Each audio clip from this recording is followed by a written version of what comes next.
Dalam hidup kita sering-sering tabrakan antara ego dan super ego. Nah, kalau tabrakan itu biasanya, kalau katanya Freud, muncul namanya defense mechanism. Jadi secara psikologis kita membela diri. Caranya membela diri ada sekitar 10 dalam catatan saya kalau dari bukunya Freud. Jadi cara untuk mengatasi stresmu biar sebenarnya kamu salah tapi kamu tetap kelihatan benar. Itu namanya defense mechanism. Mekanisme defensif. Yang pertama represi. Represi itu menekan biar nggak kelihatan.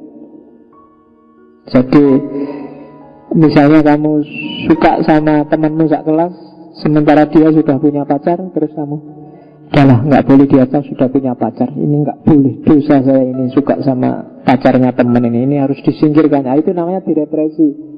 Kamu sembunyikan dalam-dalam. Nah, itu represi. Salah saya ini kayak gini, ini nggak boleh ini, masa. Nah, itu kayak gini.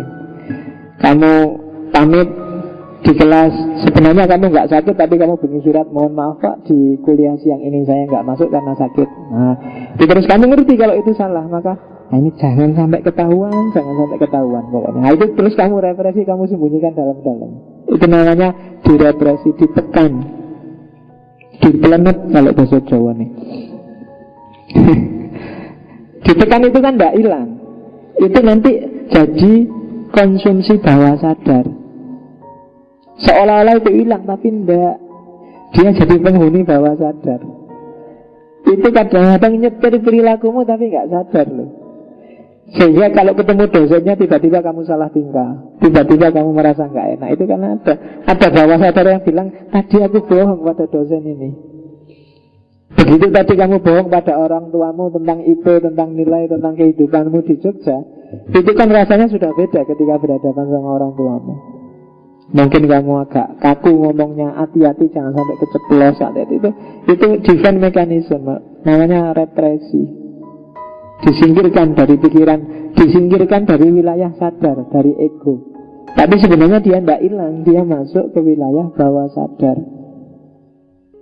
Jadi hati-hati. Kadang-kadang itu keluar secara nggak sengaja.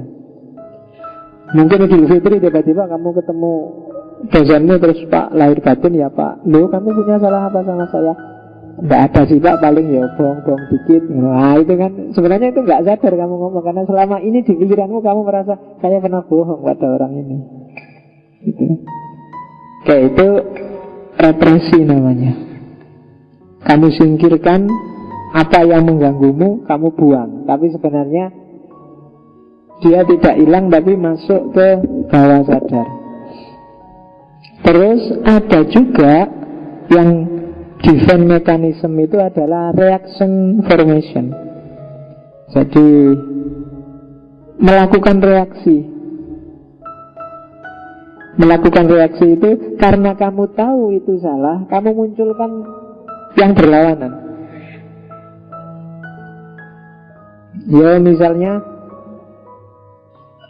kamu suka sama seseorang, terus nembak, terus ditolak. Ditolak itu kan galau kamu kan, sakit sinimu. Nah, ya kan, kalau aku ngomong sakit di sini kan yang sakit bukan aku, sinimu yang sakit. Jadi ketika kamu galau, besoknya kalau ada temenmu tanya, kamu suka ya sama itu? Oh enggak, apa perempuan kayak gitu aja. Ini namanya reaction formation. Itu sebenarnya defense mechanism, mekanismemu untuk membela dirimu biar kamu nggak kelihatan jelek, nggak kelihatan memalukan. Begitu dapat nilai kamu sedih ya, enggak, apa sih nilai itu, enggak penting. Nah, itu namanya defense mechanism. Nilai itu enggak menjamin masa depan lah. Ngapain sih kita terlalu fokus pada nilai, karena nilainya jelek. Ya, jadi itu reaction formation. Jadi defense mechanism itu otomatis kamu menolak itu. Karena ya mungkin karena kamu takut dianggap malu, mencederai kehormatan, ya sebagainya gitulah. Jadi yang diomongkan yang sebaliknya gitu. Misalnya kamu dikasih minum orang bertamu,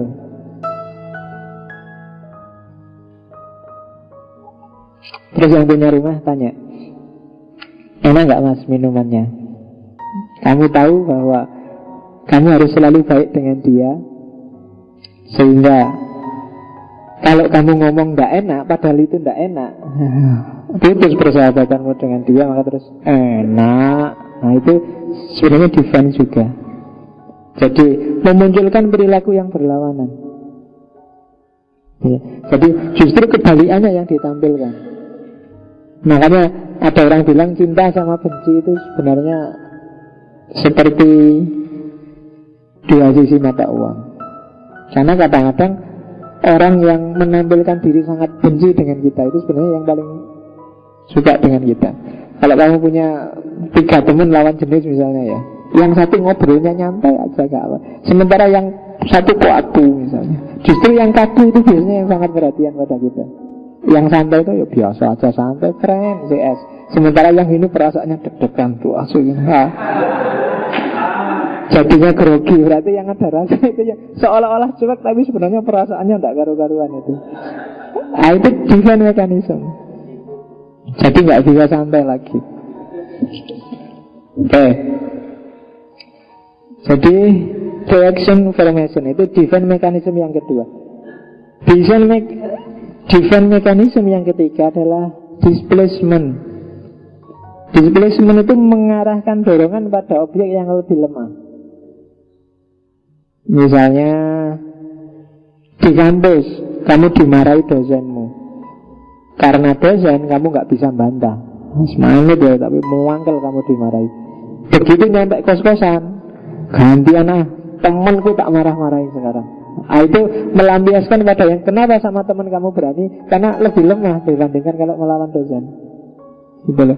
Tadi kamu diceramai habis-habisan, begitu nyampe kos-kosan gantian temanmu kamu ceramai habis-habisan untuk melampiaskan ganjelan di hatimu sebenarnya. Atau kalau sampai di rumah adikmu kamu ceramai habis-habisan, kamu marah-marahi, piye tuh dik bodoh ya, padahal tadi sudah dibodoh-bodohin sama dosennya. Sekarang pulang dilampiaskan ke adiknya, ke temannya. Itu namanya displacement. Nyari pelampiasan yang lebih lemah. Habis dibohongi siapa, kurang ajar aku kok dibohongi, tapi balas gak berani wong. Yang bohongi kamu lebih tinggi, terus kamu balas ke yang lebih rendah. Itu namanya displacement. Karena gak berani bantah, ya nyari sasaran yang lebih lemah. Yang keempat, fiksasi. Kalau fiksasi itu milih zona nyaman. Itu defense mechanism juga. Mbok kamu kursus bahasa Inggris, besok biar bisa ke luar negeri. Enggak usah lah Pak, saya cukup kayak gini aja sudah bersyukur. Nah itu fiksasi. Kamu enggak mau berkembang karena takut. Karena berubah itu kan menakutkan itu kan. Apa ya, aku akan enak kayak gini kalau aku berubah, kalau aku ganti posisi, kalau aku ganti porsi. Maka orang cenderung melakukan fiksasi, diam di zona nyamannya selama ini. Gimana kalau ngaji filsafat ini kita pindah ke hotel? Nggak usah lah Pak, kayak gini sudah enak, nggak usah macam-macam lah Pak, wis gini aja lah nyantai. Nah, itu namanya nyari zona nyaman, fiksasi. Padahal kalau fiksasi, kalau nyari zona nyaman saja, mungkin ngaji filsafat kayak gini nggak akan lahir. Kalian yang merasa tidak maju-maju, sebenarnya kuncinya satu, tinggalkan zona nyaman. Sudahlah Pak, kita syukuri aja apa yang ada. Dapat sekian ya sekian. Iya enggak apa-apa, cuma disyukuri itu. Kalau bahasa jargonannya kan al-mukhafadhah alal qadim wal akhdhu, disyukuri itu al-mukhafadhah alal qadim. Ya yang lama disyukuri, tapi kan tetap al-akhdhu bil jadid. Ambil situasi baru, suasana baru. Kecuali untuk pacar loh ya. Kalau pacar jangan lah. Masa saya Pak, pacaran saya prinsipnya al-muhafadzah alal qadim wal akhdhu bil jadid. Rusak itu. Nanti yang lama biarlah tetap seperti itu, tapi kalau ada yang baru ya saya ambil Pak, yang lebih bagus. Nggak boleh. Iya, itu kan kayak lain sakartum la azidanakum itu kan. Kalau kalian bersyukur akan kami tambah, kecuali untuk istri. Jadi jangan pernah bersyukur punya istri, karena begitu kamu bersyukur akan ditambah oleh Allah istrimu. Oke. Jadi fiksasi, tinggal di zona nyaman. Itu sebenarnya sudah banyak. Kalau motivator-motivator itu kan selalu mendorong kamu jangan puas dengan zona nyaman. Kamu tidak akan berkembang. Yang lain itu kecepatannya 100 km per jam. Sementara kalau zona nyaman kamu 0 km per jam. Sekarang sih kamu nyaman, besok kamu akan habis-habisan ketinggalan sama yang jalan cepat. Tapi memang ada orang yang fiksasi, nyaman di zonanya sendiri. Ada yang tidak sekedar berhenti, ada yang mundur, regresi. Regresi itu kembali pada tahap perkembangan selanjutnya. Perkembangan sebelumnya kok selanjutnya. Habis diputus pacarmu terus memang lebih enak kayak dulu gak punya pacar. Punya pacar banyak masalah. Nah itu regresi, kamu balik lagi. Habis kuliah, ternyata kuliah kayak gini, yang mending kayak dulu lah di pondok, gak kuliah kayak gini, apa-apa formal, mundur. Itu kan regresi, itu kamu keluar dari zona nyaman, tapi terus ketakutan sendiri balik lagi, itu regresi. Jadi saya ingin Pak kuliah di luar negeri, begitu nyampe sana, luar negeri nggak enak Pak, terus kamu cepet-cepet pulang, itu regresi. Kembali pada tahap perkembangan selanjutnya. Nggak enak Pak jadi orang dewasa, sumpek, saya gayanya kayak anak kecil aja deh. Nah itu regresi namanya. Cuek dengan segalanya, itu regresi namanya, mundur psikologinya. Tapi ya itu di antara defense mechanism itu.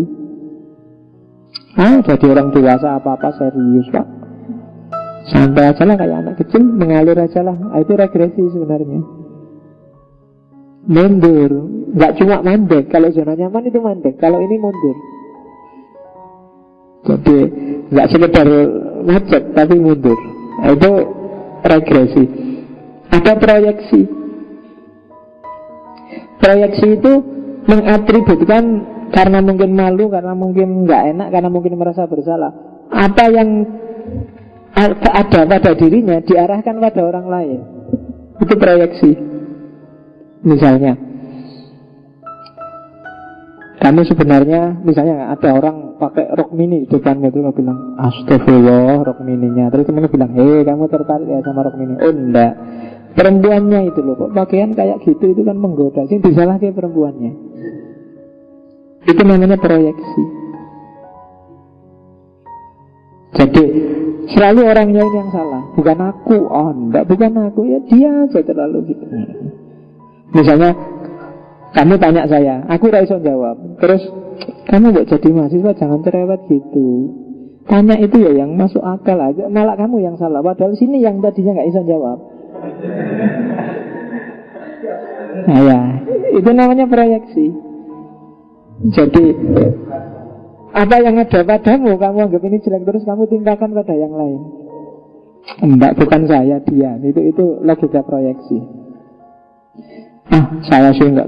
Kamu kok mau-maunya sih patuh sama pacarmu? Enggak, bukan saya, dia aja yang nempel terus padaku. Nah itu proyeksi. Padahal ya kamu yang gitu terus. Yang kamu ya ditempeli mau aja. Itu proyeksi. Apa yang ada padamu, kamu tempelkan pada orang lain. Karena kamu malu kalau itu ternyata kamu. Gitu. Kamu ya yang nyontek, bukan Pak, dia aja yang buka-buka bukunya sehingga saya bisa ngelirik. Ya berdoa itu jenenge. Jadi itu proyeksi namanya. Pokoknya aku tidak bisa salah, yang salah selalu orang lain. Terus jelas-jelas terbukti salah, iso wae cari alasan biar orang lain yang selalu salah. Itu proyeksi namanya. Itu termasuk defense mechanism. Ya sebenarnya kita tiap hari kan sering gitu juga kan. Oke. Yang kebalikannya proyeksi adalah introjeksi. Kalau tadi kan yang ada di aku tak kasih ke orang lain. Kalau introjeksi, yang ada di orang lain tak kasih ke aku. Misalnya kamu dimarahi orang tuamu, kamu itu kuliah, mbok yo kuliah yang benar, jangan pacaran terus. Terus kamu bilang, bapak dulu kan juga gitu. Nah, ini namanya introjeksi. Jadi yang dulu ada di bapakmu terus kamu atributkan pada dirimu sendiri. Lah yang lain juga gitu kok, ngapain sih? Nah, itu namanya introjeksi. Itu mekanisme pembelaan diri juga. Lah mbok kuliah itu mbok jangan kayak gitulah, yang rajin dikit. Pak, yang lain juga kayak gitu semua bapak. Itu namanya introjeksi. Jadi mengatributkan apa yang ada pada orang lain untuk dirimu sendiri. Terus ada lagi sublimasi. Kalau sublimasi ini yang khas. Sublimasi ini dorongan-dorongan agresif yang kadang-kadang negatif, yang disubstitusi, diganti untuk yang lain yang positif. Itu sublimasi. Energi yang agresif diarahkan untuk ke yang lain. Itu defense mechanism juga. Saya pernah punya teman dosen dari UKDW yang pendeta, dan dia tidak nikah. Ya suatu ketika pas saya ngobrol tak tanyain, sampean tidak nikah gitu kuat ya? Kira-kira kalau pas pingin gitu ngapain? Kan enggak, ya jujur aja kan. Ya kan pingin tahu kan. Apa tidak pernah pingin? Terus jawabannya, ya pengen Pak Faiz, cuma dorongan hasrat itu disublimasikan untuk kegiatan yang lain, yang lebih positif, melayani umat, melayani jamaah, kegiatan sosial, baca buku, ngajar. Itu namanya sublimasi. Ya terus tak jawab, kalau saya nggak bisa kayak gitu. Kalau pengen ya pengen disublimasi kayak gitu apapun, sahabat itu. Tapi dia bisa. Ada orang yang bisa mensublimasi kayak gitu. Pak, sumpet Pak mikir itu terus, yang lain aja. Daripada capek-capek, kita arahkan energi kita ke yang lain. Itu namanya sublimasi. Masa tiap hari kita kayak gini ya, tidak boleh kayak gini. Ayo kita ganti acaranya, itu sublimasi. Itu diantara defense mechanism bisa sublimasi. Khususnya untuk dorongan-dorongan hasrat-hasrat yang negatif. Makanya Nabi bilang, wahai pemuda, menikahlah. Kalau kalian tidak bisa nikah, puasalah. Nah, puasa itu sublimasi. Energi ingin itu disublimasikan jadi energi untuk puasa. Wa man lam yastati fa alaihi bisawm. Ya kan? Kalau zaman dulu saya guyonan, wa man lam yastati fa alaihi bisabun. Siapa yang tidak mampu, maka mintalah tolong sabun. Tidak apa-apa, itu karena dalilnya kan ada itu kan. Amal yang paling disukai Allah kan amalu rajulun biyadihi. Jadi lu kan dalil itu. Jadi amalnya seorang laki-laki dengan tangannya itu termasuk amal yang paling disukai oleh Allah. Kok ketawa hadis ini marang. Oke. Iya. Itu. Iyalah, yang ketawa berarti sering. Yang diem itu defense mechanism. Kuatir ketahuan. Oke. Yang terakhir, rasionalisasi. Kalau rasionalisasi itu jangan-jangan kamu ngerti salah, tapi bikin argumen rasional biar tetap benar. Itu rasionalisasi. Misalnya, loh kamu kok nyontek? Enggak Pak, saya nyontek ini dalam rangka birrul walidain Pak. Nah, itu kan kamu bikin rasionalisasi. Kalau saya nyontek, lulusnya kan cepet Pak. Kalau lulus cepet, orang tua ringan Pak, bayarnya cepet selesai. Jadi ini birrul walidain Pak, bukan nyontek Pak. Ah, itu rasionalisasi, kamu bikin alasan.